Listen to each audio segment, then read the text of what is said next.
আসসালামু আলাইকুম। আসসালামু আলাইকুম, সবাই মনে হয় আছেন লাইভে। মেবি হয়তো বা কেউ জয়েন করলে বুঝতে পারবো। লাইভ চলছে। তো আমি আসলে আপনারা সবাই জানেন যে আজকে দুপুর থেকেই যেসব নিউজ ঘোরাফেরা করছে সোশ্যাল মিডিয়াতে, সেগুলো নিয়ে আসলে বিপিএল গভর্নিং কাউন্সিল থেকে তো বিপিএল এর ড্রাফট থেকে নাম সরিয়ে নেওয়া হয়েছে।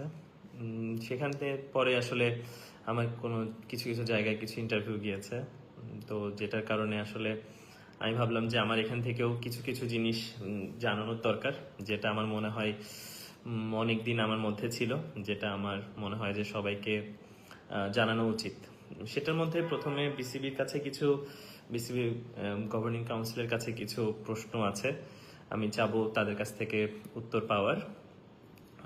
আমার কিছু রিকোয়ারমেন্ট আছে যেটা আমি বিসিবির কাছে চাবো, এবং কিছু কোশ্চিন আছে যেগুলো আমি বিসিবির কাছে করতে চাই। প্রথমত আসলে আমি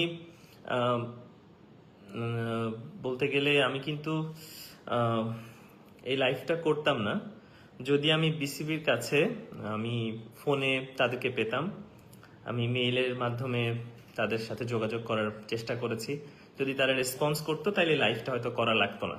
তো প্রথমে আমার প্রশ্নটা হচ্ছে যে আমার আজকের নিউজের পরে যে আমি ড্রাফট থেকে বাদ হলাম, এটা কারণটা কি? আমি কি দোষী? আমি যদি দোষী হয়ে থাকি, আমি প্রমাণটা চাই সারা বাংলাদেশের মানুষের কাছেই। এটার পক্ষ হয়ে বলতে চাই বিসিবির কাছে, বিপিএল গভর্নিং কাউন্সিলের কাছে, যে আমি যদি আসলে দোষী হয়ে থাকি তাহলে আমাকে আজীবনের জন্য ব্যান করে দেন। আমি তো অনেকের কাছে পছন্দের প্লেয়ারও না, অনেকের কাছে ভালো টিমমেটও না, হয়তো বা অনেকের কাছে ভালো প্লেয়ারও না। সো ঠিক আছে, আমার আর খেলা লাগবে না আলহামদুলিল্লাহ। যদি হয়, যদি আমি দোষী হয়ে থাকি, আমার আর খেলা লাগবে না। আর যদি নির্দোষ হই, তাহলে যে এই যে আপনারা আমাকে যে কোনোভাবে যতভাবে মানুষকে ছোট করা যায়, এই ছোটটা যে আমি হচ্ছি, এটার আসলে এটার ফিডব্যাক কে দেবে? এই সম্মানটা আমাকে কে ফেরত দিবে? সেটা প্রথম প্রশ্ন।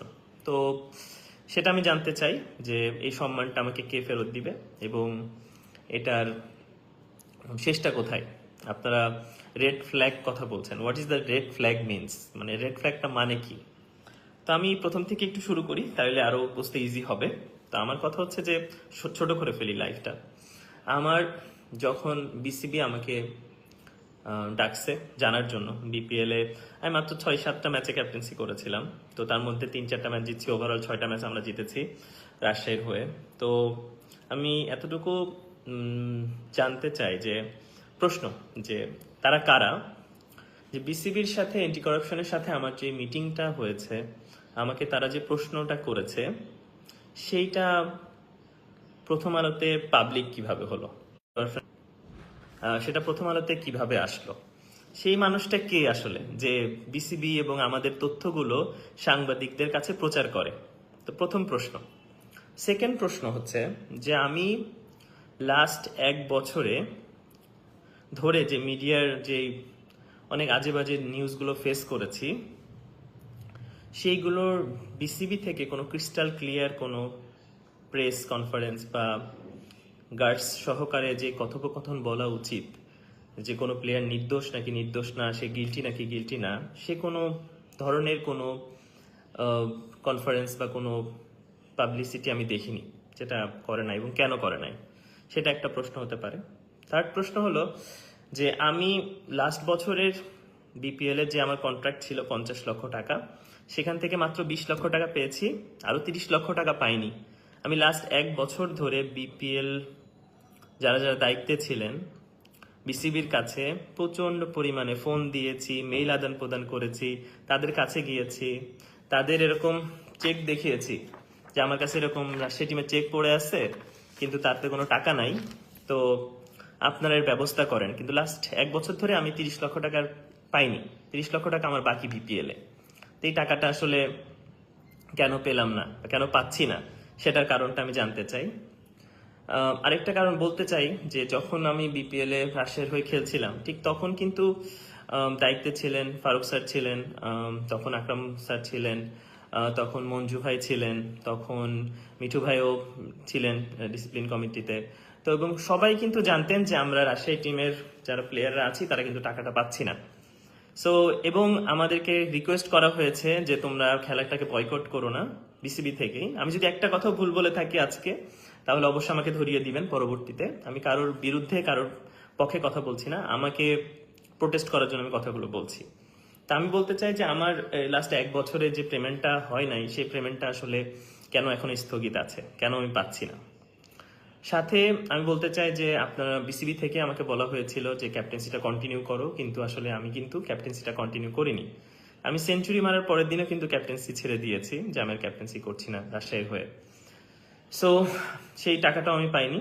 দ্বিতীয়ত আমি বলতে চাই যে আমি আহ, আমাদের এই যে আমার যে ক্যারিয়ার, আমি যা খেলেছি, আমি দু একটা কথা যদি বলতে হয় বলি, আমি কিন্তু বাংলাদেশের প্রথম কোনো প্লেয়ার যে 50টা সেঞ্চুরি করেছি।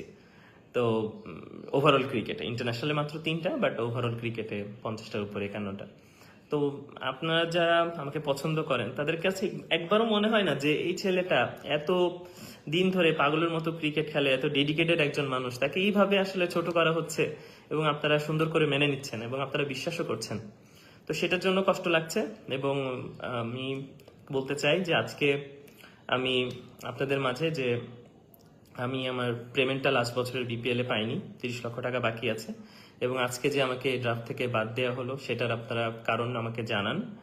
এবং আমি কারণ একটাই যে আমি জানতে চাই, কারণ আপনাদের সাথে ফোনে আমি পাচ্ছি না। যখন ফোনে পাচ্ছি না, সেহেতু সোশ্যাল মিডিয়াতে আমি একটু অ্যাডভান্টেজ আমাকে নিতেই হবে এবং আমাকে জানাতে হবে যে কিভাবে আমি জানতে চাই।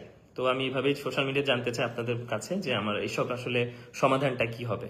তো দিস ইজ মাই পয়েন্ট।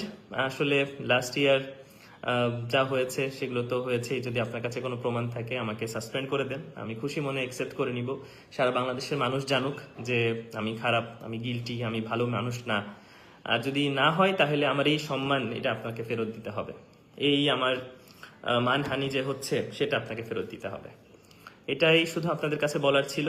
আর যদি আমার বিপিএল এ নামও আসে, তাহলে এই ফিক্সিং কেলেঙ্কারির একটা ছেলেকে কেন তারা নিতে চাবে টিমে, তাই না? ব্যাপারটা এরকম না। কিন্তু আমার তো প্রতি বছরে ডিমান্ড থাকে। আলহামদুলিল্লাহ, হয়তো প্রথম কলে, দ্বিতীয় কলে বা বড় টিমে খেলছি, বা সুযোগ তো থাকছেই। তো আমার এতটুকুই রিগ্রেট এবং খারাপ লাগা যে আমি বিসিবির কাছ থেকে পর্যাপ্ত সম্মানটা পেলাম না বা পাচ্ছি না, যে সম্মানটা আমি ডিজার্ভ করি, এবং বিপিএল গভর্নিং কাউন্সিলের কাছ থেকেও না।